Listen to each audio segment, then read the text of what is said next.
जीवन भी एक नैया है और प्रभु उसका खिवैया है। तो बहुत सुंदर ये विषय है, क्योंकि जैसे ही हम ये सोचते हैं कि बाबा ये जीवन अभी आपके हवाले है, आप इसे जैसे चलाएं वैसे हम तैयार हैं। जो खिलाएं, जो पिलाएं, जहाँ बैठे बिठाएं, जो हमें दें, सब तैयार हैं हम उसके लिए तैयार हैं। तो आप सब ने हाथ उठाया कि सब तैयार है। अभी बाबा सबको बुलावे, इतने हद तक तैयार है। जो बाबा अभी बुलावे आप तैयार हो गए। जो समझते अब जब कभी भी बाबा बुलावे हम तैयार हैं, हाथ उठाए वो। अच्छा, सारे तैयार हैं। अच्छा, बिल्कुल, बहुत अच्छा, बहुत अच्छा, सचमुच। क्योंकि समय को भी देख रहे हैं, परिस्थितियों को भी देख रहे हैं, संसार की हालत भी देख रहे हैं। महसूस भी हो रहा है कि ये अंतिम घड़ियां चल रही है और जीवन का भी कोई भरोसा तो है नहीं। बैठे बैठे अचानक हार्ट अटैक आ जाता है, बैठे बैठे अचानक कुछ भी हो जाता है।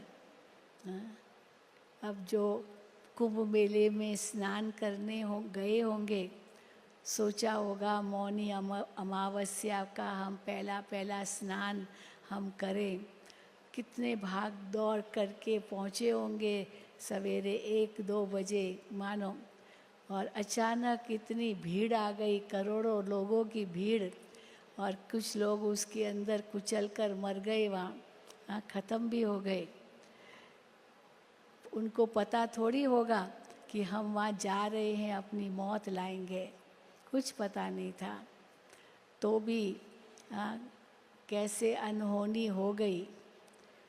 तो कुछ भी हो सकता है, लेकिन हम सदा तैयार रहें, ये बाबा हम बच्चों को चेतावनी दे रहे हैं।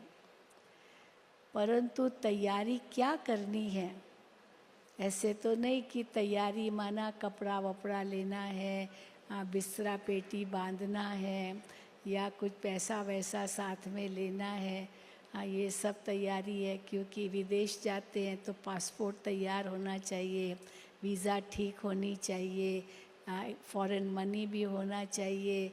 ये सब वहाँ जो काम आएगी चीज़ें वो होनी चाहिए। तो हम वहाँ कहेंगे भाई हम तैयार हैं। अब ये तो हमारी यात्रा ऐसी है जहाँ ये सब चीज़ें तो चाहिए ही नहीं।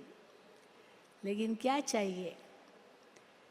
तैयारी तब पूरी हमारी मानी जाएगी जब कौन सी ऐसी चीज़ें हमारे पास हो जो हम कहें कि हाँ हम तैयार हैं। तो आप लोगों ने अष्ट शक्तियों में वो चित्र देखा होगा ना, जिसमें बताया है एक होल्डॉल है और पेटी है, और एक बिस्तरा है, एक पेटी है, और एक हाथ की बैग है। माना हमारा सब सामान पैक्ड है, हम तैयार हैं, हम तैयार हैं, जब भी कहा जाएगा हम चल पड़ेंगे। तो 3 चीज़ें उसमें दिखाई है, उसमें सब पैक्ड है। तो पहले ज़माने में तो होल्डॉल ले जाते थे, एक बड़ा बिस्तरा, इतना बड़ा मोटा बिस्तरा होता था, उसके अंदर सब कुछ डालते थे, और वो यात्रा के दौरान नहीं खोलते थे, जब वो मंजिल तक पहुंचते थे तभी खोलते थे। क्योंकि उसमें वो चीज़ें डालते थे जो रास्ते में ज़रूरत नहीं होती थी, लेकिन जब जहाँ जाना होता वहाँ पहुँचने पर ज़रूरत होती थी। तो वो सब एक बिस्तरे के अंदर डाल देते थे। और दूसरा एक पेटी लेते थे, जो पेटी हाथ में रखते थे, और एक पर्स, एक हैंडबैग। तो बाबा भी हमें कहते हैं ये 3 चीज़ें अपने साथ तैयार होनी चाहिए। तो हैंडबैग में क्या होना चाहिए? फिर वो पेटी में क्या होना चाहिए, सूटकेस होता है ना, हाथ की सूटकेस, और फिर वो होल्ड ऑल, पूरा बिस्तर बंद।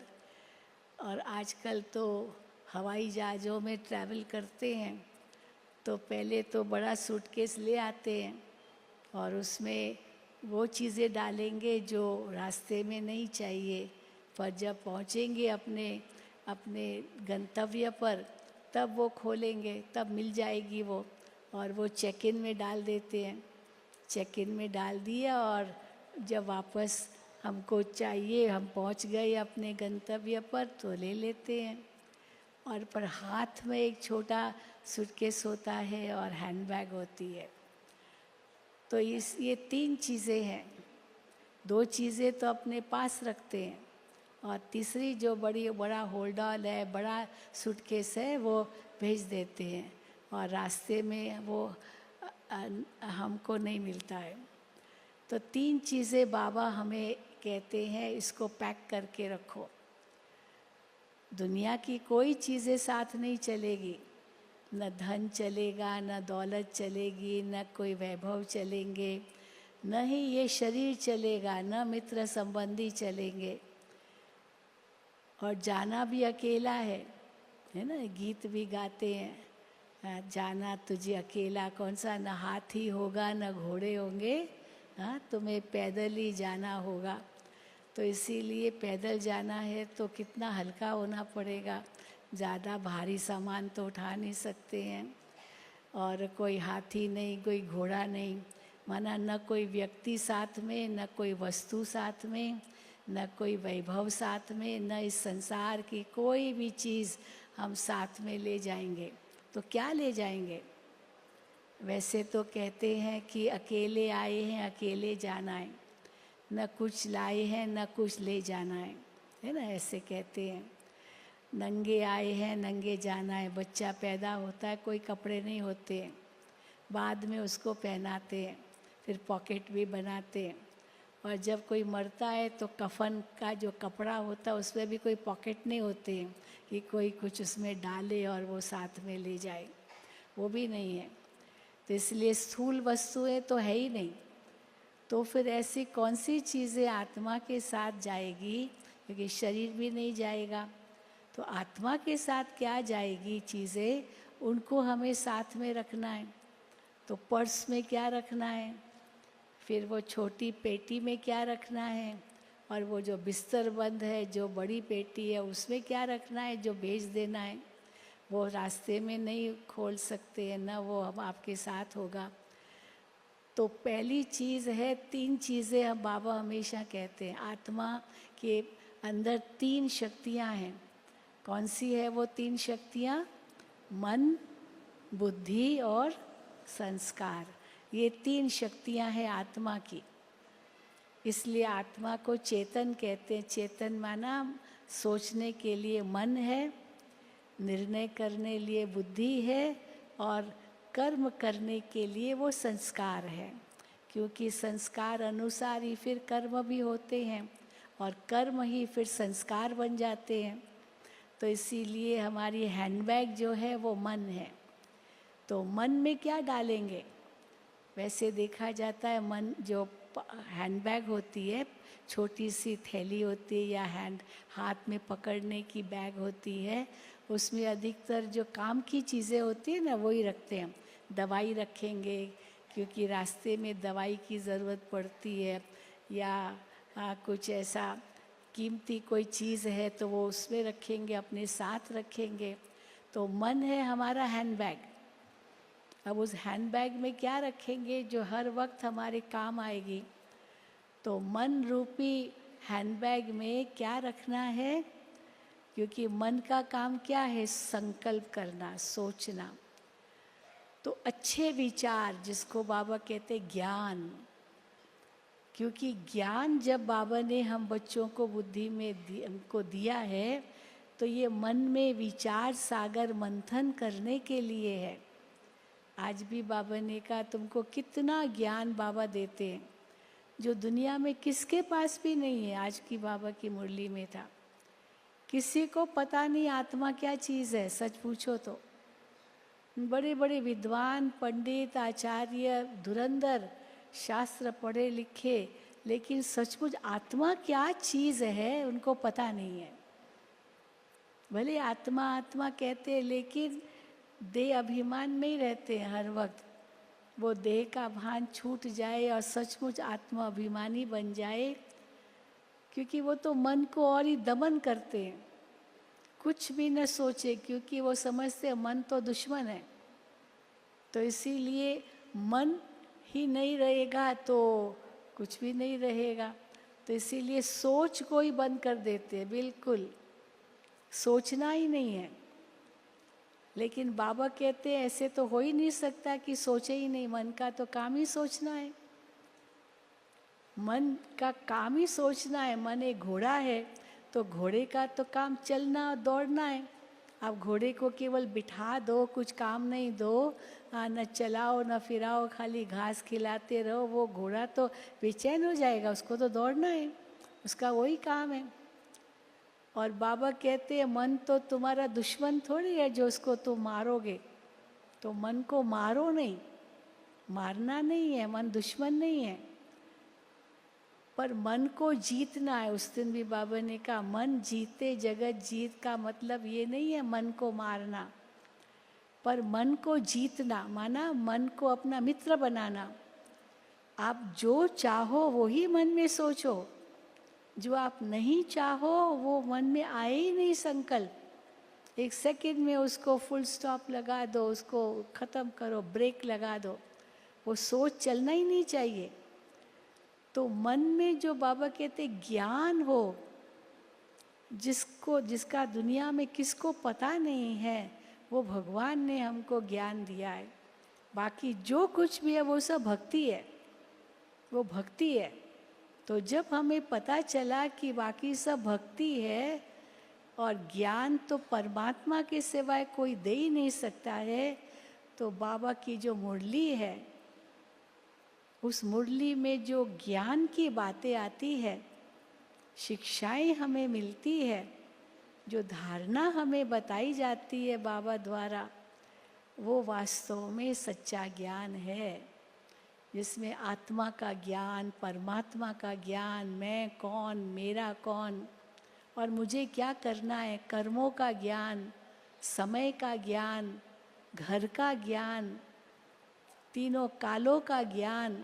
कितना ज्ञान बाबा ने हमें दिया है। हर मुरली में कोई न कोई ऐसी नई पॉइंट हमें मिल जाती है बाबा की, जिसका हम मनन चिंतन कर सकते हैं। तो बाबा कहते हैं उस मन रूपी पर्स में बस केवल वो ही हो और कुछ ना हो। हमने देखा है कई हमारी माताएं, बुजुर्ग माताएं हैं, बुजुर्ग है, उनको बाबा के ज्ञान के सिवाय और किसी में रुचि नहीं है। सारा दिन देखो मुरली ले रहे, मुरली लेके पढ़ रही है, मुरली, बाकी कुछ आता नहीं है, बस बाबा की मुरली आती है और कुछ नहीं आता है। और देखो कितने सुंदर सुंदर जवाब देती है जो भी प्रश्न उनसे पूछते हैं। हमारे मधुबन में भी एक माता है, डॉक्टर कुमुद है, इतनी बुज़ुर्ग है, इतनी बुज़ुर्ग है, बेचारी चल भी नहीं पाती है, काफ़ी बुज़ुर्ग है, लेकिन जब देखो कोई भी मुरली की पॉइंट इतना फट से जवाब देती है, बात मत पूछो। आज की बाबा की मुरली की ये पॉइंट पर बाबा ने क्या समझा, फट बता देगी। इतनी बुद्धि में ज्ञान की पॉइंट्स है। तो बुद्धि बहुत उनकी शार्प है, शरीर भले कैसा भी है, अब वो साथ जाएगा आत्मा के, जहाँ भी वो जाएगी वो साथ जाएगा। और जो भी उनसे मिलने जाती है उसको बाबा की बातें सुनाती है, ज्ञान की बातें सुनाती है। सबको बहुत अच्छा लगता है उनसे मिल कर के, क्योंकि वो इतना मुस्कुराती रहती, हंसती रहती और ज्ञान की बातें सुनाती। और मैं समझती हूँ 80 साल 90 साल की होगी, तो इतनी है। तो बाबा से भी इतना प्यार, जब देखो बस बाबा, बाबा के सिवा और कुछ नहीं है उसकी बुद्धि में। तो मन रूपी पर्स में क्या रखो, नैया प्रभु के हवाले है, पर साथ में कुछ तो जाएगा, तो ज्ञान।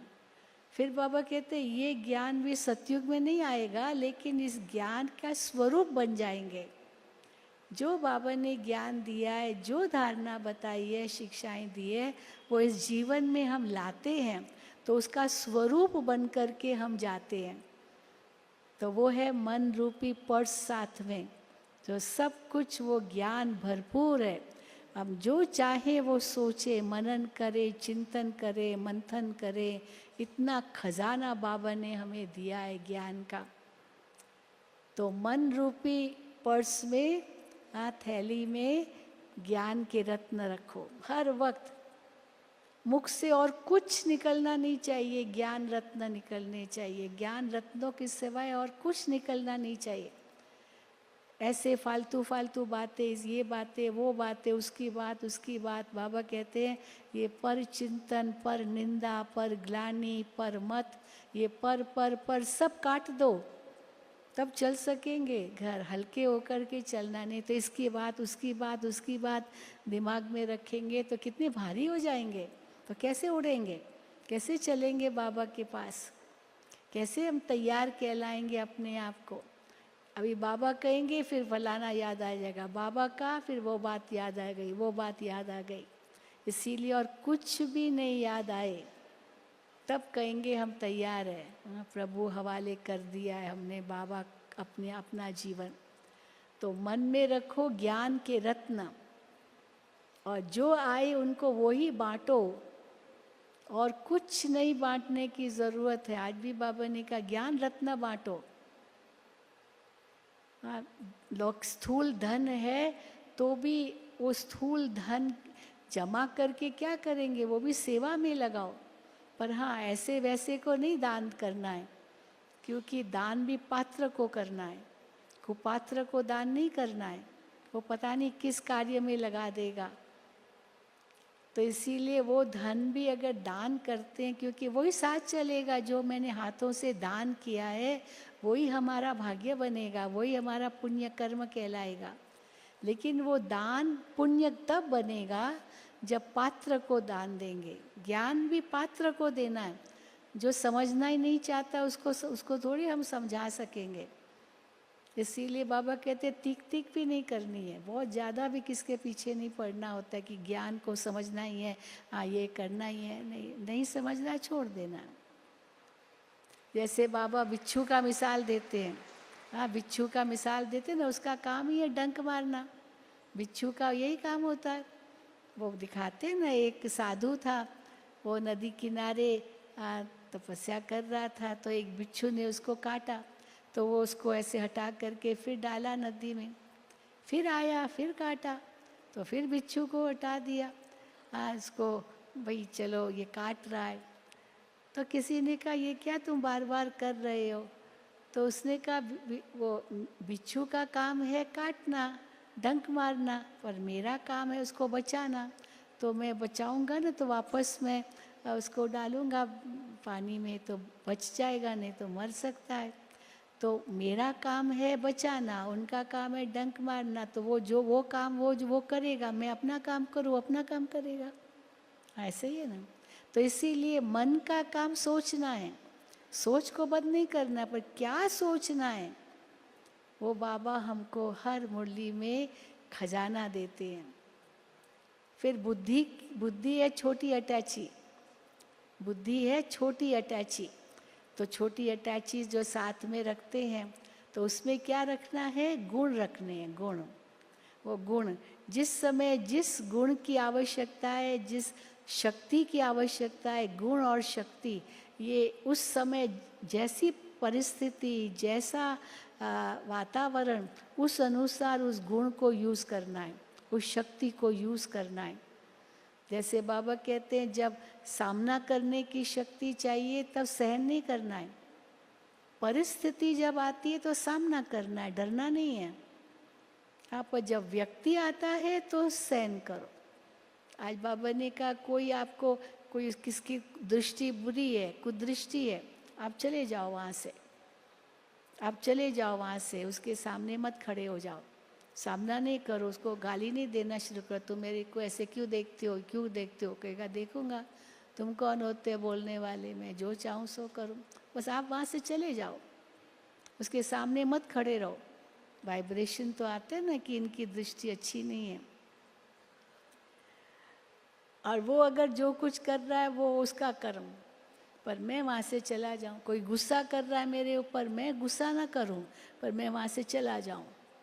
न होगा बांस न बजेगी बांसुरी, उस व्यक्ति से सामने से हट जाओ, तो हमको उन जैसा व्यवहार नहीं करना पड़ेगा। तो उसमें हमको वो जो परिस्थिति है उसका सामना करना है। किसकी मृत्यु आती है तो हमको सामना करना है उस परिस्थिति का, भले कितना भी वो मेरा मददगार था या जो भी था, इतना निकट का संबंधी था, लेकिन वो परिस्थिति है, हम उसको कुछ रोक नहीं सकते हैं, तो फिर वो परिस्थिति का सामना करना है। पर जहाँ व्यक्ति आता है, वो गाली दे रहा है, वो बुरा बोल रहा है, गुस्सा कर रहा है, तो उसको सहन करके उसको सामने जवाब नहीं देना, पर वहाँ से चले जाना है। या नहीं जा सकते हैं तो एक कान से सुना, दूसरे कान से हट निकाल दिया। दूसरी ताली नहीं बजनी चाहिए जो आवाज़ हो, नहीं तो वो तेल का रूप बन जाता है, तो आग और भड़क जाएगी। तो इसीलिए वो किस समय कौन सा गुण चाहिए, किस कार्य के लिए, किस परिस्थिति के लिए कौन सी शक्ति चाहिए, वो परख शक्ति और निर्णय शक्ति बहुत ज़रूरी है, बहुत ज़रूरी है। हम कई बार मिसाल देते, आजकल का ज़माना तो सही नहीं है ना, आजकल क्या क्या मनुष्य करते हैं, कैसे कैसे लोग हैं दुनिया में, कितनी गंदी दृष्टि, कितनी गंदी वृत्ति है, कैसी कैसी मानो बातें हो रही है संसार में जो हम सोच भी नहीं सकते, वो भी हो रहा है इस संसार में। कलयुग है, अंत है। तो ऐसे संसार में रहते भी आज बाबा ने कहा कमल फूल समान रहना है। कमल फूल समान रहने के लिए छोड़ नहीं देना है। आज बाबा ने यहाँ तक भी कहा कि कमल का कितना बड़ा परिवार है, कितना बड़ा परिवार है। कमल के पत्ते हैं वो तो सब कीचड़ में है, कमल की डंडी वो भी कीचड़ में है, कमल की जड़ें, कमल काकड़ी वो भी सब जड़ें, सब कुछ कीचड़ में है। कमल के से कितने फल निकलते हैं ना, कमल का वो सारे फल भी है। तो उसका पूरा परिवार है, पूरा गृहस्थी है कमल, लेकिन खुद कमल कैसे रहता है? कीचड़ से ऊपर। उसका परिवार सारा कीचड़ में है, कीचड़ से दूर भी नहीं है, कीचड़ में सारा सब कुछ है उसका, पर वो खुद कीचड़ से अलिप्त है। इसीलिए बाबा हम बच्चों को ये मिसाल देते हैं कमल के फूल का। तो बुद्धि में क्या रहे, बुद्धि रूपी जो छोटी सूटकेस आपके हाथ में है, उसमें गुण और शक्तियाँ भरे, और वो गुण और शक्ति समय पर काम आए। जो बाबा कहते ऐसे नहीं, वो परिस्थिति चली जाए फिर याद आ रहे मुझे ऐसे नहीं बोलना चाहिए था, मुझे ऐसे नहीं करना चाहिए था, ये मैंने ऐसे क्यों किया। बाबा ने कल भी कहा कि एक बार अगर भूल हुई फिर दोबारा नहीं होनी चाहिए वो भूल। तीव्र पुरुषार्थी किसको कहेंगे कि अगर एक बार भूल हुई उसे सीख लिया, फिर दोबारा वो भूल ना करे, क्योंकि अनुभव ही बन गए। इसी को कहते अनुभव की अथॉरिटी। कई बार हमको अनुभव न भी हो, पर दूसरे का अनुभव सुन लिया तो वो भी हमारा अनुभव बन जाता है। कई हम लोगों को कहते ना, हम लोग तो बचपन से ज्ञान में आ गए, बाबा के बन गए, जीवन बाबा को अर्पित कर दिया, उसको भी कितने 55 साल हो गए। तो बाबा के ये संसार के सिवाय कोई दुनिया का संसार तो और अनुभव ही नहीं है। लेकिन कई लोग हम लोगों को कहते हैं आपको गृहस्थी का अनुभव क्या है, आपने तो कभी गृहस्थी का अनुभव ही नहीं किया है, तो आपको क्या पता। तो हम कहते हैं भले हमें पता नहीं, हमने खुद अनुभव नहीं किया, लेकिन उन सुनते तो है ना, कितना अपना अनुभव सुनाते अपने गृहस्थी का, क्या नहीं समाचार हमें मिलते हैं, क्या नहीं लोग बताते हैं अपने सारी प्रॉब्लम्स को, हम लोगों को ही सुनाते हैं। फिर कैसे बाबा टचिंग करके उनको वो हल बाबा दिलाता है। अनुभव खुद को नहीं है, लेकिन बाबा टचिंग करके हल दिलाता है, क्योंकि निमित्त बनाया है। तो बुद्धि में अगर गुण और शक्तियाँ भरी हुई है अपने ऊपर उसका प्रयोग किया हुआ है तो फिर समय पर वो बहुत सहज काम में आ जाती है। तो इसीलिए सदा केवल वही बातें बुद्धि में हो। सुनना सबकी है पर करना वही है जो बाबा ने किया। ब्रह्मा बाबा ने कितना सहन किया लेकिन कभी भी बाबा के चेहरे पर निराशा नहीं देखी। भले बाबा कहते थे जिसके माथे मामले उसको नींद कैसे आए। बड़ी दादी के ऊपर कितने मामले थे, बड़ी एडमिनिस्ट्रेटिव हेड थी, लेकिन जब सोती थी बिस्तर पर गई 1 मिनट में ऐसे नींद आ जाती थी, बाबा की गोद में सो जाती थी। एक गीत भी है बहुत सुंदर, हाँ, बाबा की गोद में बच्चा बन के सो जाओ निश्चिंत, क्योंकि बाबा बैठा है रखवाला, वही उनका ये जीवन तो उनके हवाले है, बाबा संभालेगा। तो माथे पर मामले भी हैं, जिम्मेदारियां भी है, लेकिन बाबा को ये जीवन दिया है, बाबा अवश्य अपने आप इसको संवारेगा, सुहाना बनाएगा, इसको पार करेगा। लेकिन हम बाबा को न भूले, बस बड़ी बात यही है। हम बाबा को भूल जाते हैं और मैं मेरा करने लगते हैं, तो बाबा कहेगा मैं भी क्यों मदद करूं, मैं भी क्यों मदद करूं। मदद तो उनको बाबा देंगे जो हिम्मत रखेंगे। हाँ, महाभारत में कितने मिसाल है इसके। महाभारत में ये बताते थे कि कैसे ये 5 पांडव थे, अब भगवान उनके साथ था, लेकिन कौरवों ने कैसे उनको हरा दिया। क्यों हरा दिया? क्योंकि भगवान को याद ही नहीं किया। उसमें हरा दिया, चौपड़ में हरा दिया, सहरवाद में हरा दिया। लेकिन जब द्रौपदी की बात आई तो द्रौपदी ने पुकारा, और जैसे पुकारा भगवान ने उनको मदद की। तो प्रश्न उठा कि पांडवों को क्यों नहीं भगवान ने मदद की। कौरवों में दुर्योधन था, दुर्योधन को चौपड़ खेलना नहीं आता था, लेकिन उसका जो शकुनी उसका मामा था वो बहुत होशियार था, तो उसने शकुनी को आगे रखा, और शकुनी तो बहुत ही चालाक था। और तो कैसे वो जीत गया, हर बार पांडव हार गए, पर उन्होंने भगवान का सहारा नहीं लिया। अगर भगवान का सहारा लेते तो शकुनी क्या, उसका बाप भी आ जाता तो भी नहीं जीतता। लेकिन क्यों जीत गया? क्योंकि भगवान को उन्होंने याद नहीं किया पांडवों ने, इसीलिए कौरव जीत गए। पर द्रौपदी ने भी अंत में कहा, जब कोई उसको सहारा नहीं था, कोई और रास्ता नहीं था, न पांडवों ने मदद किया, न किसी अन्य ने मदद किया, भीष्म पिता ने मदद किया, सब उनके बड़े बड़े थे, लेकिन किसने मदद नहीं किया। तब कृष्ण को याद किया और भगवान ने कैसे उनको मदद किया। तो यही पूछा क्यों नहीं उनको किया मदद, तो क्या उन्होंने याद ही नहीं किया। सचमुच मैंने देखा है कि बाबा की याद अगर ऐसे मौके पर सहज सुलभ रूप से आ जाती है, तब हर कार्य कैसे सूली से कांटा बन जाता है। पर याद ही नहीं करेंगे तो बाबा भी क्या मदद करेंगे। और कई बार हिम्मत नहीं रखनी है, खाली मदद चाहिए। ऐसे भी कई हैं कि बाबा मदद तो आप करो, पर हिम्मत भी आप ही दो। अब हिम्मत तो अपनी रखनी पड़ेगी ना। मदद बाबा देगा, पर मदद बाबा भी तब देगा जब हिम्मत रखेंगे। आप 1 कदम तो आगे बढ़ेंगे ना, तभी तो 100 कदम बाबा के मिलेंगे।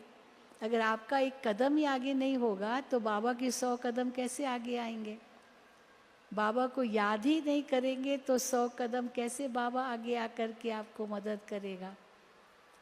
इसीलिए क्या करना है क्या नहीं करना है, वो बाबा की याद उस समय आपको वो गुण वो शक्ति को धारण करने में मदद करती है। इसको कहेंगे अपनी हिम्मत 1 कदम और बाबा के 100 कदम। सचमुच बाबा की कैसे मदद मिलती है। अगर हम हर वक्त बाबा को ही याद करते हैं हर परिस्थिति में, कैसे बाबा हमें सहज पार कर लेते हैं। एक छोटा सा उदाहरण मैं आपको दूंगी।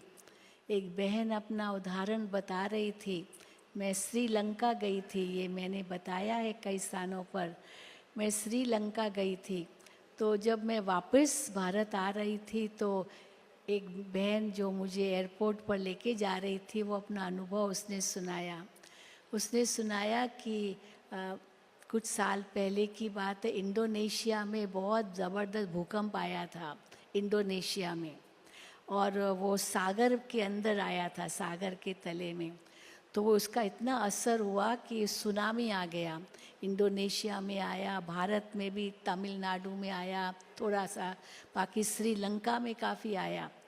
तो वो इंडोनेशिया का असर श्रीलंका में आया। और मैं श्रीलंका में मतलब वो बहन उस समय बता रही थी अनुभव कि वो सागर के किनारे पर सैर कर रही थी 2 सखियों के साथ, और उसी समय सुनामी की इतनी बड़ी लहर आ गई, ज़बरदस्त लहर आ गई।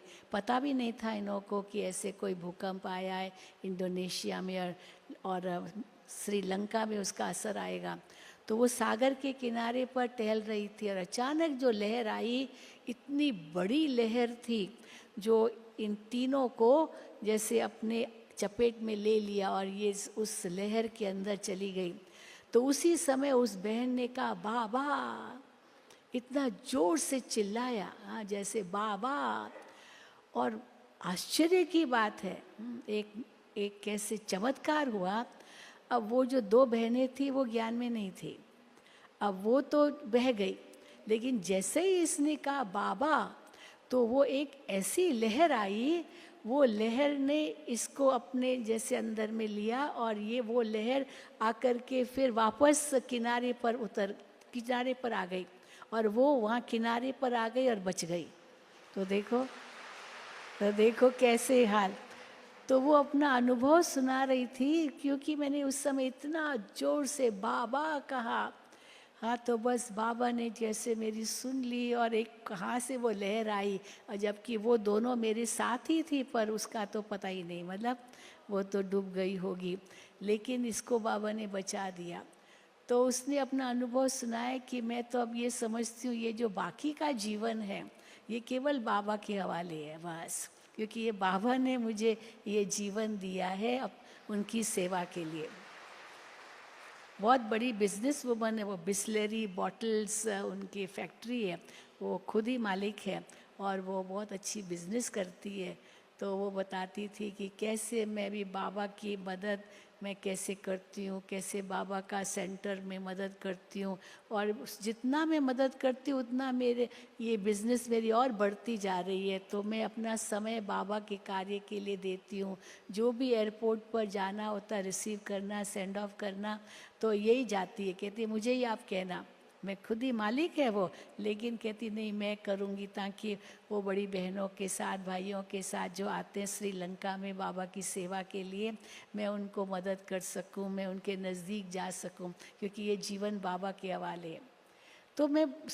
तो हम क्या कहें कि अगर सचमुच हमने अपने जीवन को बाबा के हवाले किया है, अब कहते हैं ये जीवन नैया बाबा के हवाले है, तो फिर वो मदद करने लिए बंधा हुआ है, क्यों नहीं मदद करेगा। परंतु वो मदद भी तब करे जब हम हिम्मत रखें, जब हम बाबा को याद करें, और वो याद भी तब ठहरेगी, तब रहेगी, तब आएगी जब बहुत काल का अभ्यास होगा। अगर बहुत काल का अभ्यास नहीं है तो वो कहाँ याद आएगी, कहाँ मदद मिलेगी।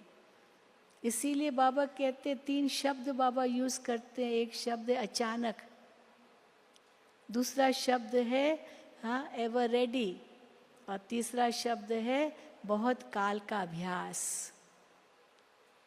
तो अगर सचमुच बाबा की मदद हम अनुभव करना चाहते हैं, तो पहले तो चाहिए कि हमारे जीवन में एक संयम भी हो, वो भी बहुत ज़रूरी है। बाबा के नियमों का हम पालन करते रहें, हर वक्त उनकी श्रीमत का पालन हम करते हैं, क्योंकि अचानक कुछ भी हो सकता है। लेकिन क्योंकि हम बाबा की श्रीमत पर चल रहे हैं, उनके कदम पर कदम रख रहे हैं, तो अचानक का सामना करना मुश्किल नहीं होगा।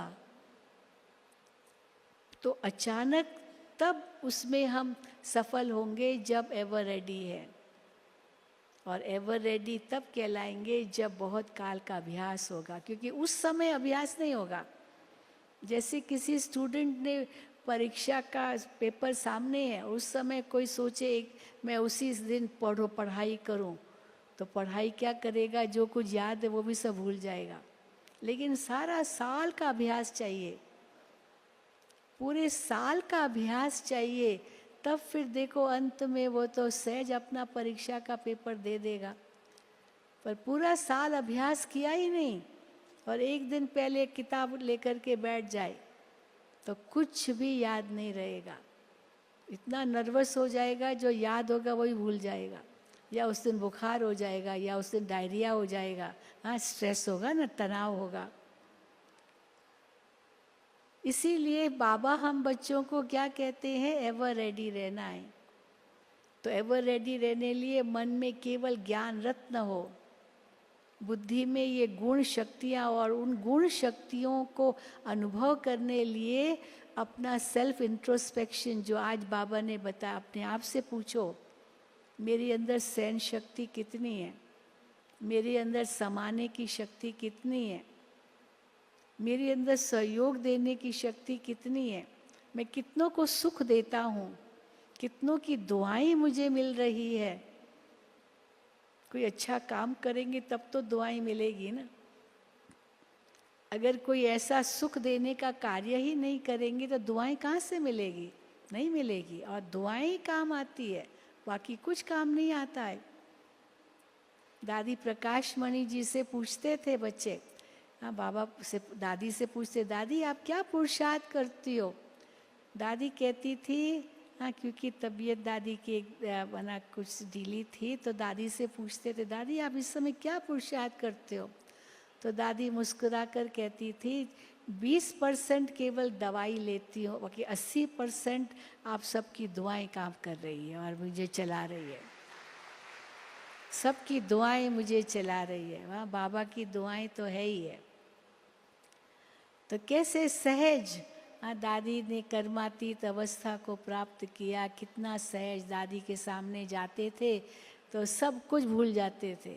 दादी की अवस्था इतनी ऊंची देखते थे तो कितनी मेहनत तो की होगी ना उन्होंने अपने ऊपर, वो संयम रखने में, बाबा की याद में रहने में, हर परिस्थिति को सहज पार करने में। इतनी बड़ी अथॉरिटी होते हुए भी कैसे निर्माण चित्ती दादी, कितना प्यार सबके लिए, कितना बड़ा दिल सबके लिए। मानो जो दादी की विशेषताएं थी, सब दादियों की यही विशेषता थी।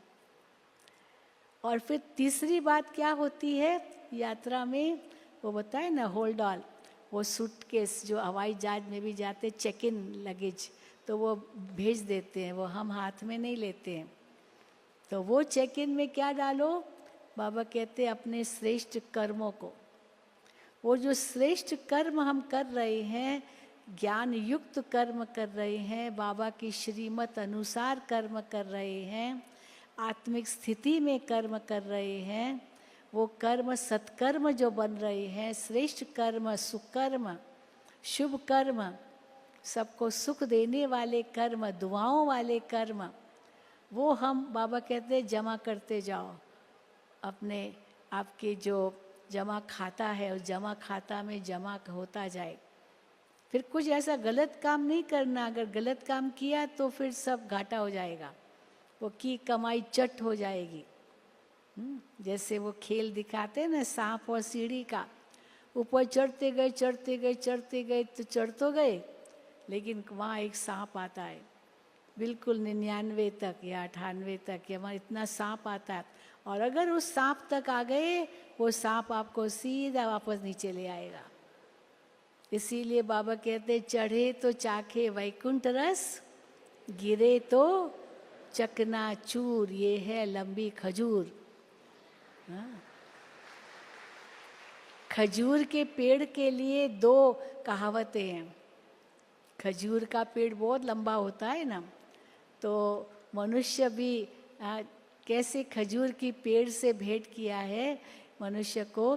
खजूर की पेड़ के लिए एक कहावत है, तो ये तो है ही कहावत, चढ़े तो चाखे वैकुंठ रस, खजूर का रस पी लो ऊपर जा कर के, पर अगर गिरे तो चकनाचूर। और दूसरी कहावत क्या है? हाँ, एक और भी कहावत है, बड़ा हुआ तो क्या हुआ जैसे लंबी खजूर। खजूर का पेड़ कितना ऊंचा है, पर क्या फ़ायदा उस खजूर के पेड़ का, सब तो चढ़ नहीं सकते। तो बड़ा हुआ तो क्या हुआ जैसे लंबी खजूर, पंथी को छाया न दे। कोई राहगीर कोई रास्ते पर जा रहा है, बहुत गर्मी है, धूप बहुत है, पर वो खजूर के पेड़ के नीचे बैठे तो उसको छाया नहीं मिलेगी, क्योंकि वो तो एक तो बहुत ऊंचा है और उसके पत्ते ऐसे बिखरे हुए हैं, तो वो छाया क्या देगा? छाया देगा तो आम का पेड़ देगा, क्योंकि उसकी वो छाया होती है, वो झुकता है, परंतु खजूर का पेड़ तो झुकता भी नहीं है। तो पंथी को छाया न दे, फल लागी अति दूर। फल इतने दूर है जो वो सबको मिल भी नहीं सकते। आम के पेड़ से तो फल जल्दी मिल जाएगा, क्योंकि वो नीचे होगा। तो क्या फ़ायदा, इतना बड़ा तो हो गए, बड़ा पद मिल गया, बहुत बड़ा आदमी तो बन गए, अथॉरिटी वाले तो बन गए, लेकिन अभिमानी बन गए। और अभिमानी बन गए तो उस लंबे खजूर के पेड़ की तरह किसी को मदद करेगा नहीं, क्योंकि अभिमान के वश हो गया, अभिमान के वश चलता है। वो समझता मेरे जैसा तो कोई है ही नहीं दुनिया में, तो न किसी को अपना फल दे सकता है, हाँ, फल बहुत दूर है, और न किसी को छाया दे सकता है, तो न सहयोग दे सकता है, न मदद दे सकता है, न किसी की दुआएं ले सकता है, न किसी का प्यार पा सकता है। वो भी अकेला पड़ जाएगा अभिमानी व्यक्ति, कोई उसको मदद भी नहीं करेगा, क्योंकि अभिमान के वश कौन जाएगा उसके नज़दीक, क्योंकि पता है इसके नज़दीक जाएंगे गुस्सा करेगा, अपमान करेगा, तो उसके नज़दीक भी कोई नहीं जाएगा। क्यों? क्योंकि कौन जाएगा अपना अपमान सहन करने के लिए, जाएगा कौन? क्योंकि अभिमान है उसको, और वो अपमान भी बहुत सहज कर लेता है अभिमान वाला व्यक्ति। इसीलिए बाबा कहते हैं सदा श्रेष्ठ कर्म करो, क्योंकि ये श्रेष्ठ कर्मों की पूंजी साथ जाएगी, पाप कर्मों की पूंजी भी साथ नहीं जाएगी, केवल श्रेष्ठ कर्मों की पूंजी साथ जाएगी। अगर कोई इलीगल चीज़ होती है ना, फ्लाइट में जाते हैं, अगर कोई ऐसी इलीगल चीज़ है जो ले जानी निषेध है, तो वो आपका जो सूटकेस है जो चेक इन कर दिया, वो सूटकेस भी रोक देते हैं, जाने नहीं देते हैं। आपको बुलाएंगे कि फलाना व्यक्ति आ जाए, अपना सूटकेस चेक करे, इसके अंदर ये एक चीज़ मिली है। वो अंदर ले जाते हैं, कस्टम्स में भी ले जाते हैं, चेकिंग करते हैं, कोई चीज़ नहीं ले जानी है तो नहीं ले जा सकते हैं। तो इसीलिए कोई पाप कर्म भी साथ नहीं जाएगा। तो क्यों ऐसे पाप कर्म हम करें ही क्यों, जो साथ भी नहीं ले जा सकते? धर्मराजपुरी में उसको हमें सज़ा मिलेगी, उनकी सज़ा तो मिलेगी ना, क्योंकि वो तो साथ चलेंगे नहीं, परम धाम में तो आत्मा लेके नहीं जा सकती है। तो धर्मराजपुरी में वो सब हिसाब किताब पूरा होगा। इसीलिए कहते हैं ना, ईश्वर के घर में देर है, अंधेर नहीं है।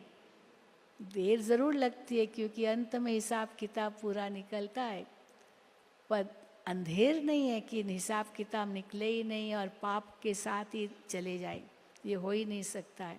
तो करे ही क्यों ऐसा कर्म? आज भी बाबा ने कितनी मज़े की बात कही। बच्चों से जब पूछते हैं बच्चे क्या बनेंगे, लक्ष्मी नारायण बनेंगे, हाथ उठाते हैं। पर लक्ष्मी नारायण के लिए हाथ तो उठाते हैं, लेकिन गुण तो कुछ है ही नहीं। नारद जी भी तो बस नारायण नारायण नारायण तो करता था, लेकिन सोचा लक्ष्मी को वरमाला में पहनाओ, लक्ष्मी मुझे वरमाला पहनाए, हाँ मैं नारायण बन गया। पर नारायण क्या बना, वो तो उसकी शक्ल तो बंदर जैसी थी। तो अगर लक्ष्मी को वरना है पर शक्ल बंदर जैसी है, तो बाबा ने आज क्या कहा मुरली में, हाँ फिर तो बंदर कहना पड़ेगा। वरना है लक्ष्मी को और गुण गुण तो कुछ है ही नहीं। इसीलिए बाबा कहते हैं मन और बुद्धि में ज्ञान गुण शक्तियाँ ये भरी, और जो श्रेष्ठ कर्म इनसे हुआ वो कर्मों का फल की चिंता मत करो। मैंने ये किया, मुझे उसका रिटर्न मिलना चाहिए, बाबा देगा रिटर्न। उस समय मत सोचो नेकी कर दरिया में डाल, कहावत है ना, नेकी कर दरिया में डाल। क्यों कहा गया दरिया में डाल? क्योंकि दरिया माना सागर, बेहद है सागर। लेकिन पहले ज़माने में ये कहावत होती थी नेकी कर दरिया में डाल, लेकिन धीरे धीरे ये कहावतें बदलती गई। फिर धीरे धीरे क्या कहने लगे, नेकी कर कुएं में डाल। कुआं ही पर्याप्त है, क्योंकि उतनी नेकी होती है मनुष्यों की, दरिया सागर जितनी नेकी नहीं करते हैं। फिर धीरे धीरे वो कहावत भी बदल गई, नेकी कर कुएं में डाल के बदला है नेकी कर खड्डे में डाल। खड्डा ही बहुत है। हाँ, खड्डा ही इनफ है, क्योंकि ज़्यादा नेकी तो होती नहीं। तो किसी ने मुझे इसमें भी करेक्शन किया, कहा कि बहन जी इससे भी आगे बढ़ गया है। तो क्या, मैंने कहा इससे आगे क्या होगा, खड्डे से भी कम है क्या कुछ? तो कहा नहीं, नेकी कर पॉकेट में डाल। पॉकेट में डाल माना मेरा हिस्सा क्या है, मुझे भी तो कुछ मिलना चाहिए, खाली दूसरों के लिए थोड़ी है। बाबा कहते, आज भी बाबा ने कहा दूसरों का भला करो, आपका भला हो जाएगा अपने आप। ऐसे नहीं कि अपना भला करने लिए उसके लिए कुछ करना होगा, आप दूसरों का भला करो, आपका भला कर भला तो हो भला, ऐसे कहते हैं ना। मुझे क्या मिलेगा, पहला तो सवाल यही आता है। इसीलिए बाबा कहते निस्वार्थ सेवा हो, महिमा हो मेरी ये भी नहीं सोचो, क्योंकि मेरी महिमा हो ये सोचा और चलो महिमा हो गई तो जो पुण्य कमाया ना वो भी घट जाएगा, क्योंकि वो महिमा में पूरा हो गया आपका पुण्य। आपने जमा क्या किया बताए ना, दान करते हैं, चलो एक तो पात्र को दान करो, लेकिन दान करने के बाद अभिमान मत रखो, मैंने किया, वर्णन करने की ज़रूरत नहीं है। बाबा मुरलियों में कितना कहते हैं, अब सेवा करके आए और सेवा जैसे करके आए सेंटर पर, तो किसी ने पानी भी नहीं पूछा, किसी ने खाना खाने लिए भी नहीं कहा, किसी ने टोली भी ऑफर नहीं की, किसी ने थोड़ी महिमा भी नहीं की, तो मन उदास हो जाता है। अरे मैंने इतनी सेवा की और किसने पूछा भी नहीं मुझे। हाँ, किसी को ये पता भी नहीं है कि मैंने इतनी सेवा की, फिर खुद ही वर्णन करेगा, देखो मैंने इतनी सेवा की, मैंने इतनी सेवा की। अभी दूसरा तो सुनते भी नहीं है, उनको तो अपना काम है, पर हम सुनाते रहेंगे मैंने इतनी सेवा की, मैंने इतनी सेवा की। बाबा कहते सेवा करो, नेकी करो, दरिया में डालो, भूल जाओ। पुण्य किया, कर्म अच्छा किया, वो आपका बैंक बैलेंस में जमा हो गया। सोचो नहीं, सोचो नहीं, हो जाएगा जमा। बस आप पुण्य कर्म करते जाओ, बाबा के याद में श्रेष्ठ कर्म करते जाओ, श्रीमत अनुसार हर कार्य करो, वो आपका जमा होता जाएगा, होता जाएगा, आपको फल ज़रूर मिलेगा। इसलिए चिंता की तो कोई बात ही नहीं है, क्योंकि ये जीवन तो भगवान के हवाले है ना। तो मैं अभी क्यों चाहूँ कुछ भी। इसलिए देखो आज बाबा ने क्या कहा, बाबा जब जाते थे ना साकार में, कहीं भी जाते थे बाबा, तो बच्चों को यही कहते थे, बच्चे स्टेशन पर ज़्यादा भाई बहन नहीं आवे, नहीं तो कोई गुरु जाता है तो कितना क्या नहीं उनका मान रखते हैं, कितने लोग आ जाते हैं वो गेरुआ वस्त्र पहन करके, वो सब जो ट्रेन से निकलता है, इतनी फूल मालाएं, इतना क्या क्या लेके जाते हैं स्टेशन पर उनको रिसीव करने के लिए। तो बाबा कहते, बाबा बॉम्बे जाते थे, बाबा दिल्ली जाते थे, कई स्थानों पर बाबा जाते थे साकार में, ऐसे नहीं कि नहीं जाते थे। तो बाबा जाते थे तो बाबा पहले से कह देते थे स्टेशन पर कोई नहीं आए, और फूल अगर आते भी है तो फूल वूल कोई नहीं लाए, क्यों खर्चा करते हो फूलों का, ज़रूरत ही नहीं है। हाँ, फिर कोई समझो, पर फिर भी बाबा के पास तो जाएंगे ना मिलने के लिए, स्टेशन पर जाते थे तो कोई लाते थे तो लोग पूछते थे ये आपका कौन है, तो बाबा कहते थे उनको ये ऐसे नहीं कि मैं कोई गुरु हूँ तुम्हारा, वो तो गुरुओं का ठाठ होता है, बाबा तो बड़े गुप्त है।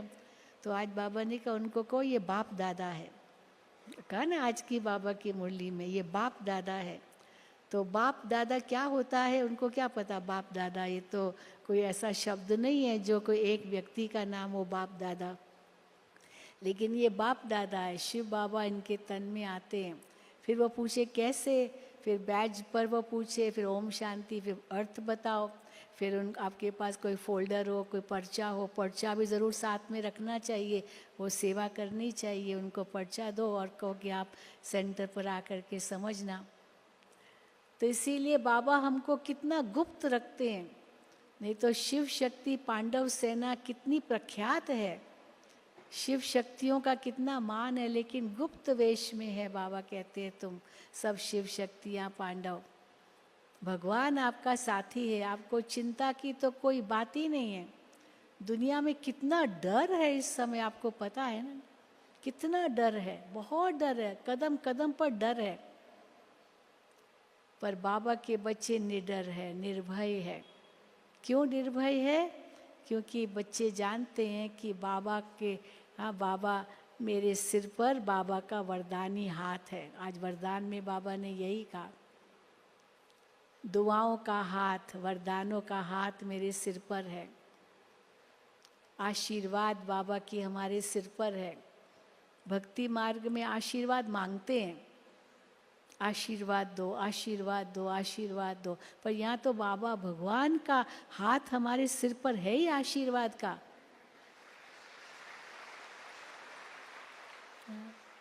कई आते हैं कहेंगे दीदी आशीर्वाद दो, आशीर्वाद दो, तो हम क्या करते, बिल्कुल ऐसे सिर नीचे करते हमारे आगे, आशीर्वाद दो, तो हम उनके पीठ, हम यहाँ कंधे पर उनका हाथ रखते, तो हमारा हाथ लेकर अपने सिर पर रखते हैं क्योंकि समझते ना कि भाई हाथ हमारे सिर पर हो, कंधे पर थोड़ी, हम तो कंधे पर रखेंगे, ऐसे करेंगे हमारे आगे। तो दादी भी ऐसे ही करती थी, पर सचमुच वो उठाते थे, हम हाथ उठा के फिर अपने सिर पर रखते थे, आशीर्वाद दो। और हम क्या कहेंगे, भगवान का आशीर्वाद का हाथ हमारे सिर पर सदा है, सदा यही नशा रहे, तो क्या होगा, भय तो होगा ही नहीं। किसका डर? मनुष्यों को अगर डर होता है ना, अपने पापों का डर होता है, मृत्यु का डर भी इसी कारण होता है। मृत्यु का डर क्यों होता है? सबसे पहला ये डर कि मैं मरता हूँ, और बाबा ने वो डर भी खत्म कर दिया, मैं तो मरता ही नहीं हूँ, मैं तो आत्मा अमर अजर अमर अविनाशी हूँ। ये तो केवल चोला बदलना है, तो ये अभ्यास हो, चोला बदल रहा हूँ, जीते जी मर चुका हूँ, ये शरीर मेरा नहीं है, ये तो केवल एक वस्त्र है। ब्रह्मा बाबा को भी इतना नशा चढ़ता था, मैं ये मिचनू जाके बनूंगा। श्री कृष्ण को देख का फोटो देख के, ट्रांसलाइट देख के बाबा को बहुत नशा चढ़ता था, मैं ये बनूंगा, ये पुराना देह तो तमो प्रधान है। तो क्यों डर लगता है? क्योंकि मैं मरता हूँ, ये मैं शब्द ही डराता है, मैं तो कभी नहीं मरता हूँ, इतना निर्भय बन जाते हैं। दूसरा मोह डराता है, एक तो देह का अभिमान डराता है, दूसरा मोह डराता है। जिन चीज़ों में मोह होगा, चाहे व्यक्ति में, चाहे वस्तु में, चाहे वैभव में, जिसमें मोह होगा तो मृत्यु का डर लगेगा, ये सब छोड़ना पड़ेगा, कुछ भी साथ नहीं चलेगा। ये दूसरा कारण है मृत्यु का डर। इसलिए बाबा ने हमारा सब कुछ न्यारा कर दिया, मेरा कुछ भी नहीं है, मेरा अगर है तो मेरा संसार एक बाबा ही है, बस और कुछ नहीं। और तीसरा क्यों डर लगता है? अपने पाप कर्मों की सज़ा का डर। जो जीवन में पाप कर्म किए हैं वो अंत के समय सामने भी आ सकते हैं, और वो डर लगता है कि इनकी सज़ा मुझे मिलेगी। और चौथा डर इसलिए होता है, भविष्य का डर। अंधेरा है, भविष्य अंधेरे में है, तो अंधेरा जो भविष्य का दिखाई देता है उससे बहुत डर लगता है। और भगवान ने तो हमको कहा, बच्चे तुम जाओगे सत्युग की दुनिया में, गोल्डन स्पून इन माउथ, आपके मुख में सोने का चम्मच होगा। कोई घबराने की, डरने की बात ही नहीं है। श्रेष्ठ कर्मों की पूंजी जमा करके जाओगे, दुआएं जमा करके जाएंगे, तो इसलिए डरने की क्या बात है। हाँ, किसको मृत्यु का डर है क्या? है किसी को मृत्यु का डर? तो हाथ उठाओ। है, देखो 2-4 हाथ उठाते हैं, ऐसे ऐसे करते हैं। नहीं नहीं, ऐसे ऐसे करते हैं, मना नहीं है डर। हाँ माताएं, हाय मर गई तो मेरे पोतरे दोतरे का क्या होगा? हाँ नहीं। भाइयों को डर है क्या?